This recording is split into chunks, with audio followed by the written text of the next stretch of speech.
contando uma história. E aí Pedro está onde? De novo, quando Jesus morre. Pescando. Olha só, 3 anos e meio, já tinha largado o barco, já tinha vendido a rede. Ele compra tudo de novo, ele faz tudo errado. E ainda, olha só, e ainda mais, ele arrasta os outros. É assim, tem muito crente que não quer obedecer dentro da igreja, ainda quer arrastar os irmãos para fora. Preste atenção. Olha só quem está no barco com Pedro, João. Olha só, o dito discípulo mais amado. Mas eu creio que ele deve ter sido induzido por Pedro. Ele falou, já era, acabou tudo, acabou o negócio de ministério, acabou a pedra angular, acabou a igreja, acabou tudo. Ele morreu, disseram que ele era o Messias. Cadê a fé? Acabou. Nos momentos difíceis a tua fé não pode acabar. Você tem que tomar posse da palavra e continuar. O barco muitas vezes ele vai balançar e parecendo que vai para o pique, mas não vai. Onde tem Jesus o barco não toma, ele balança só. Você entende? E aí, preste atenção, eu gosto de contar a história. Jesus sabe onde é que dá? Ele ressuscita. Ele está fazendo igual Deus fez com o povo. Vocês não lutaram, vocês não deram uma espadada. E eu entreguei uma cidade para vocês. E agora vocês estão fazendo o mesmo erro. Aí Jesus vai fazer a mesma coisa que Deus. Ele vai lá na praia, ele põe uma fogueirinha, pãozinho e peixinho. E lá tá Pedro e João. Só que, vou descer que eu gosto de contar a história. E aí, João, olha, ele caiu na lábia de Pedro, saiu fora da igreja. Tu fica dando ouvido para quem quer ir fora, por isso que eu falo, dá ouvido para quem quer ficar dentro. E aí, ele olha, ele fala assim, Pedro, berrou, fala, por quê? Por quê? Fala, por quê? Por quê? Fala, Pedro, sujou, fala, Pedro, sujou. Sabe por quê, Pedro? Jesus está lá na beira da praia de... Eu fui discutir, Pedro, deu ceia. Aí, fui dar ouvido para quem quer ir para o mundo, fui dar ouvido para quem quer me tirar da igreja. E aí, Pedro, voltei a cometer os mesmos erros de novo. Tá eu e você de novo, pescando peixe, sendo que Jesus falou para nós pescar alma, sabe? Jesus não se colocou nessa terra para somente ficar por baixo, não. Jesus tem promessa na tua vida e é para tu andar por cima. E aí, Pedro larga a capa, desce do barco e vai empurrando de encontro ao mestre. Nesse momento, eu fico imaginando que ele está fazendo um remember na memória dele. Está voltando tudo, ele está lembrando de quando ele negou a Cristo. Está lembrando de quando Jesus falou, tu me amas, Pedro. Ele está lembrando de Lázaro saindo do sepulcro. Ele está lembrando de todas as coisas. Sabe o que o Senhor está fazendo nessa manhã com a tua mente, nessa manhã? Fazendo você lembrar de todas as coisas. Fazendo você lembrar do primeiro amor. Fazendo você lembrar de onde você saiu. Fazendo lembrar das mãos que te levantaram. O Senhor está fazendo você lembrar da gratidão. Jesus vai lá de novo. Fala assim, joga a rede lá de novo do lado direito. Mas preste atenção, tem uma diferença. Na primeira passagem, quando ele encontra Cristo, ele questiona, Senhor, sobre a tua palavra eu vou. Dessa vez, sabe o que ele faz? Ele vai calado, obedecendo. Sabe? Muitas vezes o pastor direciona algo para você e você quer murmurar, questionar. Sabe? Pedro entende na segunda vez, ele obedece calado. E aí quando ele joga a rede do lado direito, a Bíblia fala que vem 153 peixes grandes. 153. E ele vem arrastando. E aí ele vai para o Senhor. O Senhor está lá com a fogueirinha, com brasa, com pão, com peixe. O Senhor está dizendo para ele, sabe, Pedro? Você não precisa de rede, de barco. Peixe eu tenho nas minhas mãos. Sou eu que controlo as coisas, Pedro. Sou eu que acalmo o mar, sabe? Sou eu que acalmo a tempestade que está sobre a tua vida. Sou eu que dou legalidade para as coisas, Pedro. Sou eu que sopro a brisa mansa, porque eu sou a paz, Pedro. Eu sou a luz do mundo, eu sou o pão vivo que você precisa. Sabe, Jesus está falando para ele, você não precisa cometer os mesmos erros, mas você precisa hoje é de novidade de vida para a tua vida.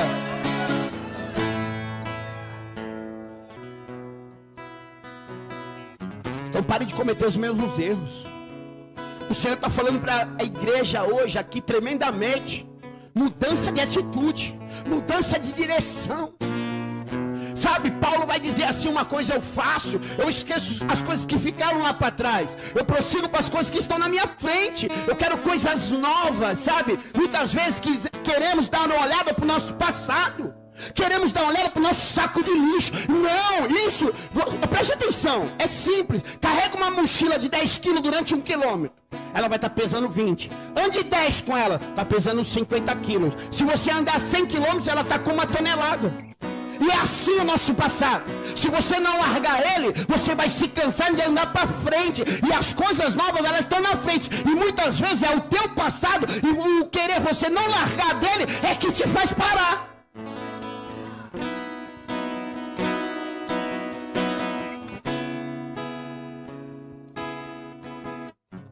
Quando eu conheci Jesus, eu tomei uma decisão. A primeira decisão que eu tomei foi abandonar tudo. Eu gostava de samba. Eu vou dar detalhes pequenos para você. No meu carro eu tinha vários CDs de samba. Eu vivi com meu pai, cresci com meu pai tocando samba. E todos os meus CDs, a primeira coisa que eu fiz foi jogar fora. Decisão. Sabe? Eu não posso andar para frente olhando para trás. Já pensou? Tenta imaginar comigo. Você dirigindo um carro, olhando pelo retrovisor. Você vai bater. Não dá para dirigir carro olhando para o retrovisor. Nós só dirigíamos assim quando nós estávamos usando droga. Aí nós dirigíamos assim. Eu nunca vi. Olha, dependente químico, eu vou te falar para tu, é abençoado. Quando tem promessa de Deus, eu vou te falar. Quando Deus tem uma coisa com esse cara, eu vou te falar, não morre. Porque, eu vou te falar, muitas vezes eu dirigi olhando pelo retrovisor do meu carro. Eu não olhava para frente, eu não sabia nem o que ia acontecer. Eu ficava com medo do que vinha atrás de mim. É, você está dando risada porque não é contigo, é verdade. É. Porque o medo é assim. O medo é assim, qualquer pessoa, ele paralisa. O medo, eu vi uma reportagem de um sapo que tem na Indonésia, que o veneno dele paralisa todo o nervo do corpo. Ele vai no cérebro e paralisa tudo, você fica durante horas paralisado. É assim que os indígenas caçam naquele lugar. Eles pegam aquele veneninho, põem na ponta da flecha e atiram nos animais, os animais travam. É assim que eles pegam os animais. E o medo é a mesma coisa. É um veneno que faz paralisar.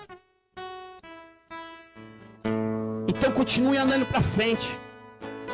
Porque quando Jesus ele está em Jericó, tem um rapaz chamado Bartimeu. Eu vou concluir rapidamente, porque eu tenho que encerrar, tenho que dar um fim na história. Chamado Bartimeu, que significa filho de Timeu. Jericó significa em hebraico perfumado. Bartimeu significa filho, Bar é filho, filho de Timeu. Quem era o pai de Bartimeu? Era Timeu. Timeu era um general do soldado de Israel que lutou em Betel, que se aposentou e foi morar em Jericó. Um homem de posses, com poderes, com influência, ele se torna um grande comerciante em Jericó. Família rica. Bartimeu, ele cresce em berço de ouro. Mas quando o Império Romano toma Jericó, ele oprime todo o povo de Israel. E como o pai de Bartimeu era soldado, general, ele não se conforma. E ele se torna um zelote, um judeu radical. Ele começa a fazer protestos, rebeliões. E aí o Império Romano decide que ele é uma pessoa ruim para estar naquele local.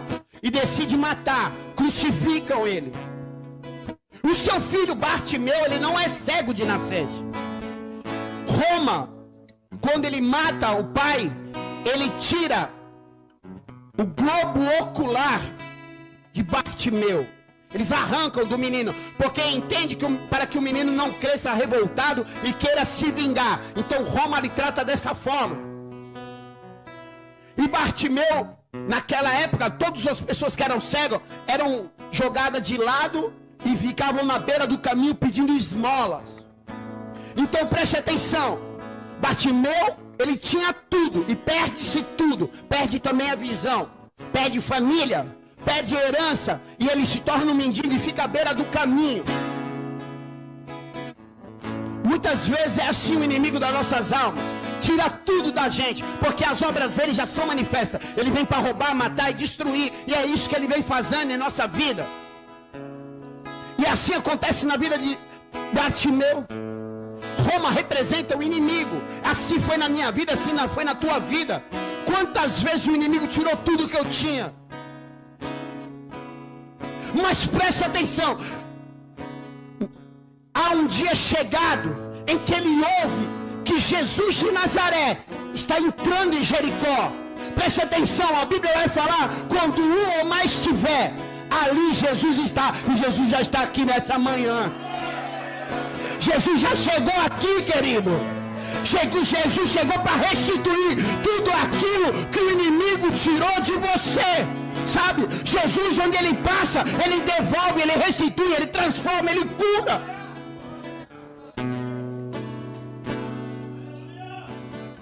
Se você entendeu, você dava um glória a Deus bem forte. Preste atenção. Bartimeu está na beira do caminho pedindo esmola, querido. Foi-lhe arrancado tudo. A alma dele tinha perdido a sua família. Preste atenção, o que representa a sua família para você? Tiraram sua família, envergonharam a família. Ele está ali pedindo esmola para comer mesmo, jogado à beira do caminho. Ele tinha visão e para de enxergar. Muitas vezes é assim, eu e você. O inimigo nos causa uma cegueira espiritual. Cegueira espiritual, ela se compara a uma miopia. De perto a gente enxerga, mas de longe a gente já não enxerga mais nada. É assim, muitas vezes a cegueira espiritual é isso. Nós enxergamos as coisas que estão na nossa frente, mas aquela questão por trás, só o Senhor pode te dar essa visão. E ele escuta, fala, escuta. Jesus está vindo aí. E ele vê uma grande multidão vindo. E a multidão está dizendo: Jesus de Nazaré, Jesus de Nazaré. A Bíblia fala que quando ele escuta que a multidão está passando naquele lugar, ele toma uma atitude, fala atitude. E essa é a primeira lição que eu quero deixar para você nessa manhã. Atitude, decisão, fala decisão, atitude. Sabe o que ele faz? Ele tem uma capa que Roma coloca em todos os pedintes. É como se fosse ali um crachá de ambulante. A capa é a capa da vergonha. Ali, ó, ele está ali, ó, rejeitado na beira do caminho, jogado de lado. É muitas vezes assim na minha vida e na tua vida. Mas nesse dia, quando ele escuta que Jesus está vindo, ele toma uma atitude. A primeira lição nesse dia: ele tira sua capa e joga, ele dá um salto e vai de encontro a Jesus. Querido, nesta manhã o Senhor está falando para você: levanta e anda.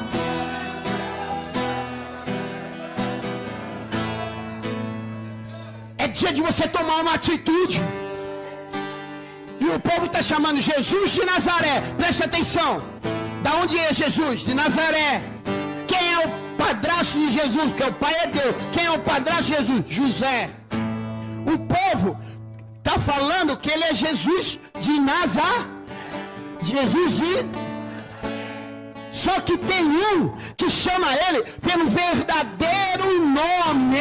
Preste atenção, o povo está falando Jesus de Nazaré, e tem um ali gritando em voz alta: ei, Jesus, filho de Davi, tem misericórdia de mim. Sabe o que está falando? Ele está chamando a atenção do mestre. Ele não está chamando pelo nome terreno, mas ele está reconhecendo que Jesus é o Cristo, o Filho de Deus. E aí Jesus, escutando isso, para uma multidão e manda chamar. E essa é a segunda lição que eu quero te passar nessa manhã. Quando Jesus manda chamar o cego, ele faz uma pergunta: o que tu queres que eu te faça? Sabe, a segunda lição que eu quero te falar hoje: saber o que pedir. Você sabe o que pedir para Jesus? Ele podia ter pedido um prato de comida ou 2 denários,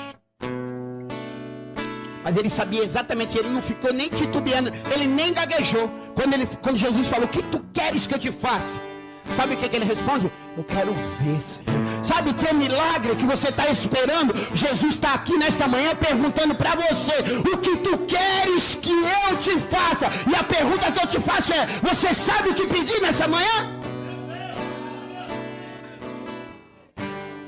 Fala, primeira lição, atitude. Segunda lição, saber o que pedir. E aí, quando ele sabe o que pedir, Jesus vai e toca. E o globo ocular, ele não tinha o globo ocular, esqueceu? Ele não deu a visão somente, ele restituiu o globo ocular e deu a visão a Zaqueu. E aí fala, terceira atitude, fé. Porque somente através da tua fé é que o teu milagre vai ser gerado. Sabe, eu tenho que ter atitude, eu tenho que saber o que pedir, mas principalmente, para mim receber o meu milagre nessa manhã, eu tenho que ter fé e acreditar naquilo que eu estou pedindo é possível de realizar. E quando a minha atitude, o meu querer e a minha fé estiverem equilibrados, aquilo que eu preciso e aquilo que foi perdido,